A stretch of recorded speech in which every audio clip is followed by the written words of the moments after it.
there are two ways to get team invite links. So first of all, in Canva, if you already have a Canva Pro account, you can create a team and invite people by sending them invite link from inside Canva. So over here, you can click on your profile and click create team. You're gonna need to create team and then you invite them over here. Or you could just go to settings and over here invite people and you could invite. Click on that or create a team. Once you create a team, you'll have invite people over here or over here in the plus sign. Click on that and then you'll see your link. Copy and send it to your team member and he could join you. The second method is Reddit. Okay, you go into Reddit, you type Canva Pro team.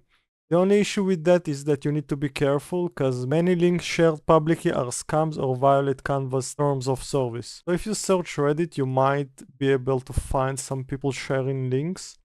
If you click here, you might see people want them to add you. Sharing them email, let's see more. So this information was like a year ago, but if you could find someone who just uploaded, then you could join. Yeah, so Reddit is a good way to find links, but be very careful. You could also join the conversation and ask, maybe someone will send you, but be very careful. Good luck to you.